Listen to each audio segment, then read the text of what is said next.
here, what I want to talk to you is, let's say, the next level. So this was the point when we started to look in Elia Group on how to move more towards what we call the net zero target. And this is where we start to touch upon the mobility and the mobility and energy topics. So how the two come together and what are the impacts that we can expect to our systems. So I'll start with a couple of words on Elia Grid International. We are part of Elia Group. Elia Group comprises from two leading TSOs in Europe, Elia in Belgium and 50Hertz in Germany. Elia Grid International is actually the consultancy branch of Elia Group, and we offer consultancy and engineering services in the international market. What we are doing in the group, let's say there are 5 main pillars. We're working on infrastructure management. We're working on system operation. We operate our grids. And we are working on the integration of renewable energy. This has been our, let's say, main work in the last 20 years. And we are proud to say that we have reached at the moment in our German parts in 50Hertz, more than 60% share of variable renewables connected to the grid. This means, just to highlight, 60% in energy during the year. We managed to, this means that we operate our grid with much higher penetration levels at some point. There's no magic in it. What I said, I come back to the point that I mentioned before. We are well interconnected, which helps us to manage the fluctuations of renewables at the moment. So I definitely tell you that this is one of the first targets you need to set. Finally, let's say another goal, what we are doing is actually the development of the market. We see the development of the markets and the, let's say, increasing the efficiency of the operation of the system as an integral part in this transition.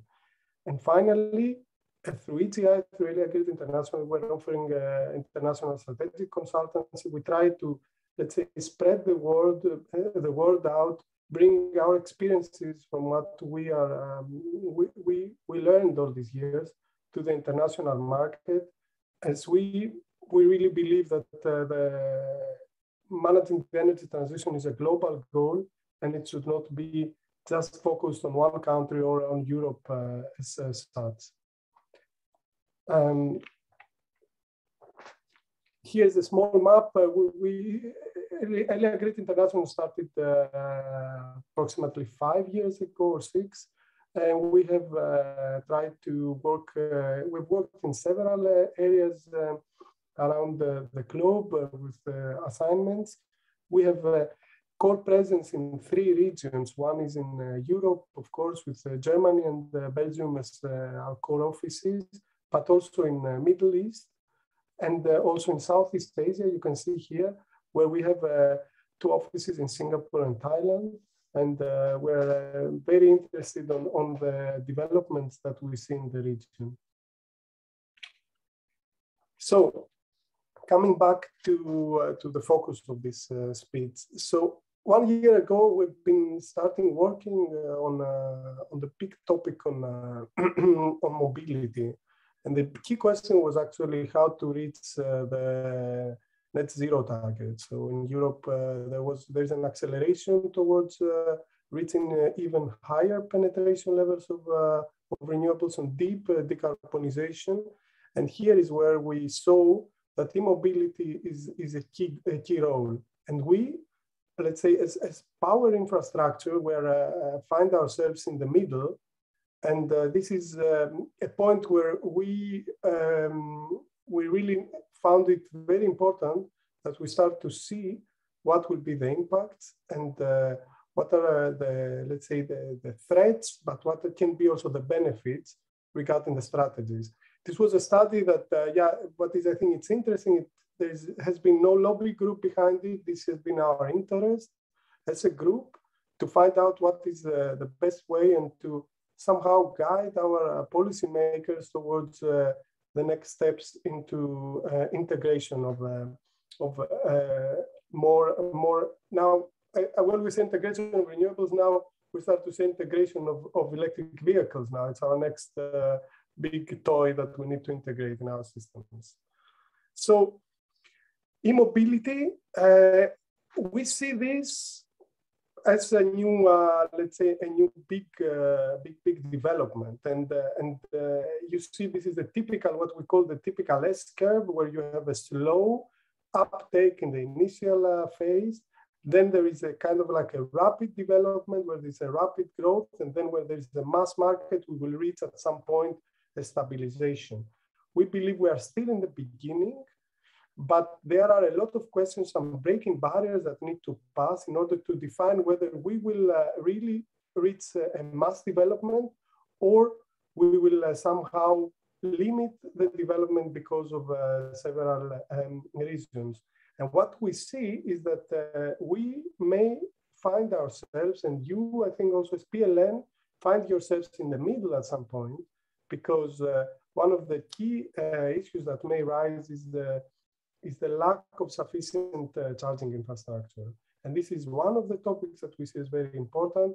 And the other is actually the data exchange, because this is going to be a very demanding platform that is needed to make sure that there is let's say, data exchange that can support mobility.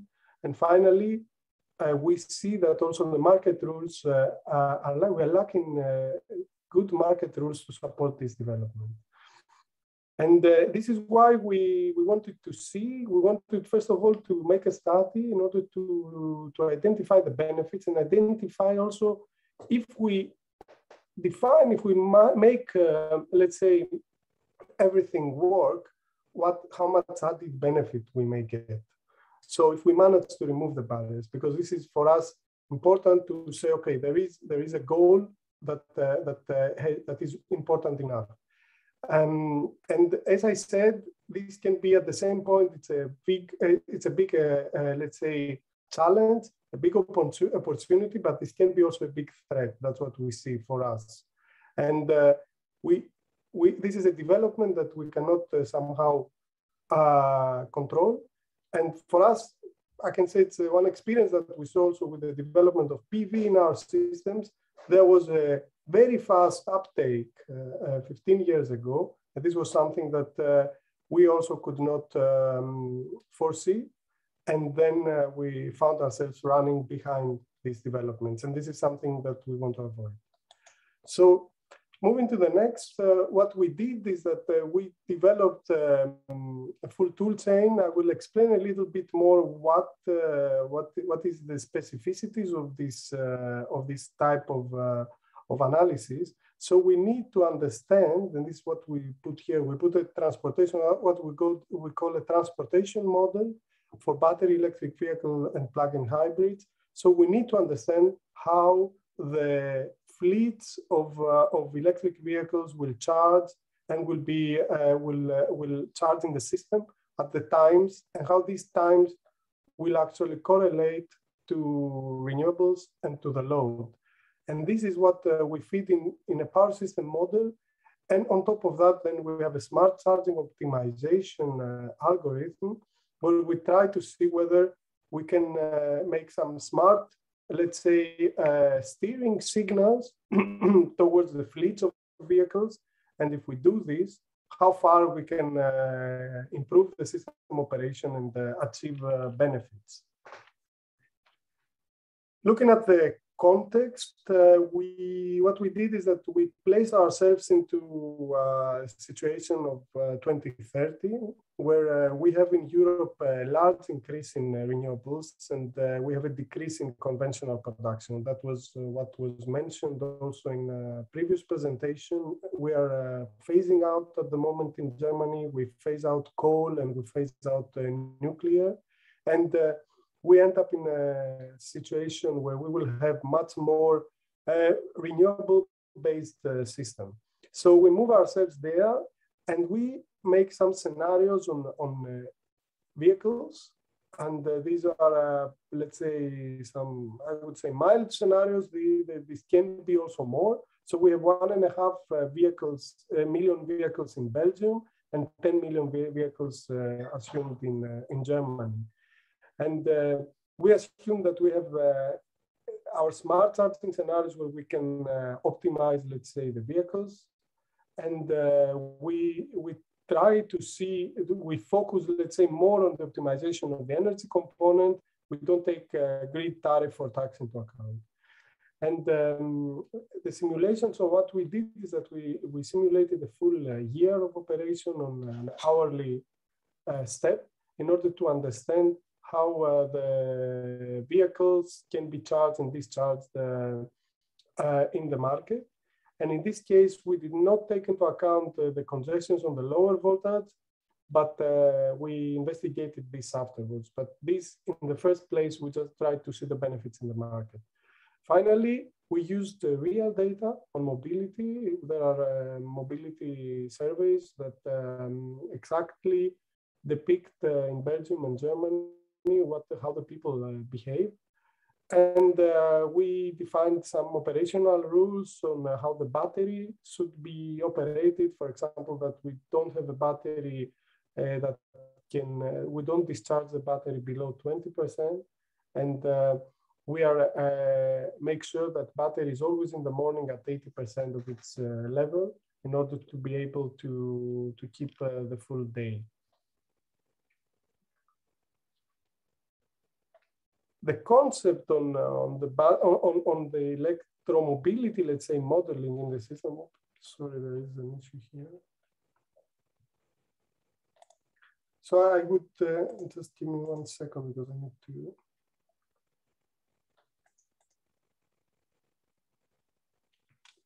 So the key concept, coming back to what is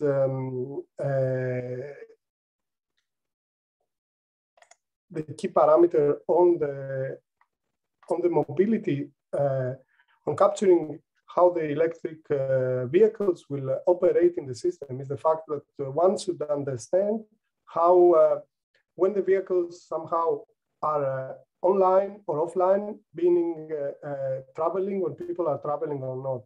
And typically we have a situation where you start in the morning, you have a fully charged battery, and then at some point in the morning you have you make a trip, then the battery is discharged, and then maybe yes or no you will charge at work, then your battery level will go up. Then you, in the evening, you will reach a level, and then in the evening there will be a trip again or multiple trips that will discharge the battery, and then in the end they will be at home. You will be at home where you will charge the battery again. And this is, everything is changing based on individual behavior. So we have a situation where we need to capture how individual actors and individual vehicles will operate in order to understand how they will all together behave. And what is interesting in this is, first of all, how much energy they have in the battery each time, because when they are online, calling them when they charge, we could really charge them, or we could use this energy for some reason. And what is important is to know how many vehicles are online in order to know how much equivalent battery is at this level in the system. So in theory, if we manage to capture this, we have, let's say, a very cheap battery that we can use for free in our, for our purposes. And the idea is, okay, if we manage to do it, what can be the benefits? Because what we lose, of course, is the fact that not always these vehicles are online. So this kind of like population changes. And this is where we entered into a very detailed modeling exercise in order to capture all these parameters that stochastically change during the day and during the year.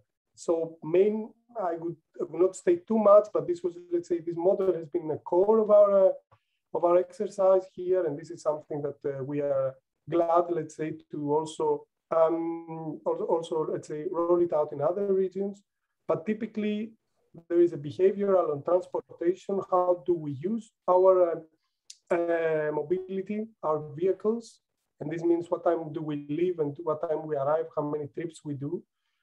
Then we have another parameter, which means it's actually whether there is infrastructure or not. Some people will have home charging, some others will have work charging, and also there is characteristics of the cars that are changing.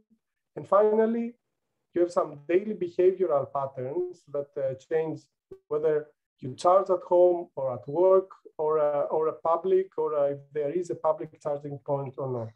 So what we did is that— Yeah, 2 minutes to go. Here go. Okay, so we integrated everything in our simulation, and what we did is that we plugged in this statistical transportation model to a smart charging algorithm, and then we are getting as main signal the prices, and the prices are then a signal in order to have the fleet of electric vehicles operating, changing their behavior and their pattern. What we can see, we started by analyzing the uncoordinated charging. So this is actually if we do nothing. If we do nothing, and if you do nothing about it, you will pay a price. And the price is, what we saw is that you have a peak-on-peak effect. We calculated on this scenario approximately 10% increase on peak on our system. And also the fact that, of course, the vehicles will charge at the wrong moment, because we see, for example, in Germany, we have a lot of PV, and the vehicles are insensitive on charging on that time. So what we did when we, and here it's a bit more complicated, I'll take half a minute to explain. We have the effect of when we do a smart charging, you can see here in this, I don't know if you can see just the laser point. So this is what would happen if you would have no smart infrastructure. And what happens when the smart infrastructure comes in place is that the vehicles identify that this is too expensive for me to charge here, and they change their behavior and they move towards here, which is actually, as we expect, is a time when we have more PV in the system and the prices are going down. So what happens is that we have a kind of like smart operation of the vehicles. Also from here, they start to charge in times where the vehicles have more possibility to exploit more renewables. Of course, this is always more complicated. As you can see, at some points here, you cannot avoid it. But the most important was to avoid the evening peak. And this is something that we could manage. And finally, just on the benefits, we saw significant benefits when we implement smart charging. We have a reduction of emissions of 5 to 10% of annual CO2 emissions. We have a consumer gain of 30 to 55 euros. And practically what we see when we integrate everything is that we also increase the spilled energy, so the level of renewables that we curtail. And this actually was equivalent to 600,000 electric vehicles charging in 1 year. And we have also the avoided emissions were actually almost like the emissions of 300,000 internal combustion engine vehicles. Finally, the big number here is the operational cost reduction for the system, where we see approximately $500 million of gain that we can have because of this smart infrastructure, which means, yes, there is something that you can invest now in order to get this, to make this gain. So it makes sense to think of smart infrastructure now. And this is my last slide. What we see now, almost last. So we see three main drivers, and this is where we are now. So we need to, of course, the physical and digital infrastructure. We need to have open data access and market rules, so new market rules to enable it. And this is what we are working now in different, let's say, innovative projects in order to be able to facilitate the smart charging and fleet charging of the vehicles, implementing different smart technologies and working with different partners. So I think that's it. I hope, Reza, I was well in time.